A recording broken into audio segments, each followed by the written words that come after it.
మాధవి అనే మహిళ మర్డర్ కేసులో చాలా షాకింగ్ విషయాలు బయటకు వస్తున్నాయి. టీవీ9 తో మాట్లాడారు మృతురాలి బంధువు. ఈ నెల 15న గురుమూర్తి మాధవి మధ్య గొడవ జరిగినట్టుగా చెప్తున్నారు. మృతురాలు మాధవి బంధువు మాధవిని కొట్టడంతో ఆమె చనిపోయిందని బంధువులకు గురుమూర్తి చెప్పినట్టుగా చెప్తున్నారు.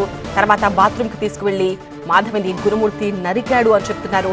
మాధవి డెడ్ బాడీని మాయం చేసేందుకు చాలా ప్రయత్నాలు చేశాడు అతను.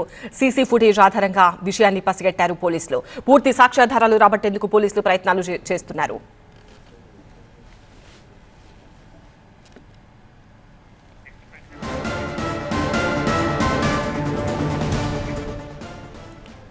మాధవి మర్డర్ కేసుకు సంబంధించిన మరిన్ని విషయాలు మా కొలీగ్ ప్రణీతని అడిగి తెలుసుకుందాం. ప్రణీత, మాధవి మర్డర్ కేసులో చాలా సంచలన విషయాలు బయటకు వస్తున్నాయి.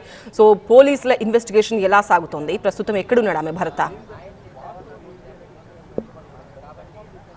అయితే పోలీసులకి గురుమూర్తి ఇచ్చినటువంటి ఇన్ఫర్మేషన్ ఆధారంగా దాని ప్రకారమే పోలీసులు ఎవిడెన్స్ని కలెక్ట్ చేసే పనిలో ఉన్నారు. సో గురుమూర్తి ఇచ్చినటువంటి స్టేట్మెంట్ ఆధారంగా 16న మర్డర్ చేసిన తర్వాత బాడీ పార్ట్స్ అన్నింటినీ కూడా పీసెస్గా కట్ చేసి ఒక బకెట్లో తీసుకొని తాను ప్రజెంట్ మనం చూసినటువంటి బ్యాక్ సైడ్ చెరువు ఏదైతే ఉందో జిల్లెలగూడ చందన చెరువు అంటారు దీన్ని. సో ఈ చెరువులో పడేసారని చెప్పేసి పోలీసులకు గురుమూర్తి స్టేట్మెంట్ ఇచ్చాడు. సో దీనికి తగ్గట్టుగానే ఒక సీసీటీవీ విజువల్ కూడా టాలీ అయ్యింది. సో 16th రోజు గురుమూర్తి ఒక బకెట్ తీసుకొని ఇంట్లో నుండి వెళ్తున్నటువంటి ఒక సీసీ కెమెరా విజువల్ పోలీసులకు లభించింది. సో దాన్ని బేస్ చేసుకొని పోలీసులు ఈ కేసులో ఎవిడెన్స్ కోసం ప్రయత్నిస్తున్నారు. సో నిన్నటితో పాటు మొన్న ఈవినింగ్ నుండి దాదాపు 2 days పాటు కూడా పోలీసులు అనేక రకాలుగా ఆధారాలు సేకరించేందుకు ప్రయత్నించారు. కానీ ఈ చెరువులో ఎక్కడ కూడా అలాంటి ఆధారాలు లభించకపోవడంతో పోలీసులు మళ్ళీ ఇన్వెస్టిగేషన్ని మొదటి నుండి ప్రారంభించారు.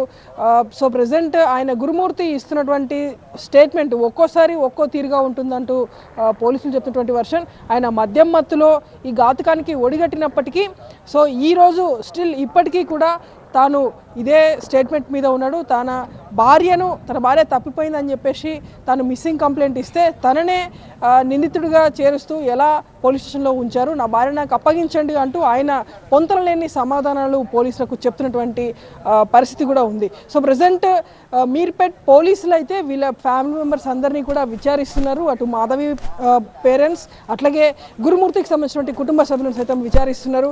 గతంలో వీళ్ళకి ఏదైనా వేరే విషయాల్లో వివాదాలు ఉండేనటువంటి విషయం పైన కూడా పోలీసులు ఆరా తీస్తున్నారు.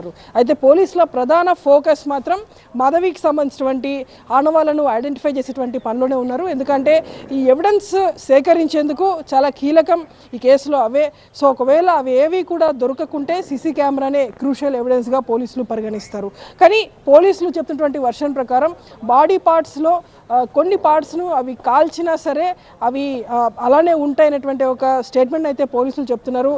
టీత్ కావచ్చు, కొన్ని బోన్స్ని కావచ్చు, అవి బ్రేక్ చేసినా అవి బ్రేక్ కావు, ఎక్కడ ఉన్నా సరే అవి ఖచ్చితంగా లభిస్తాయి అనేటువంటి ఒక థీమ్తోనే పోలీసులు ప్రయత్నిస్తున్నారు. సో ఖచ్చితంగా ఎక్కడో చోట చిన్న క్లూ తమకి లభిస్తున్నటువంటి ఆశతో అయితే పోలీసులు ఇన్వెస్టిగేట్ చేస్తున్నారు. రైట్ ప్రణీత, అది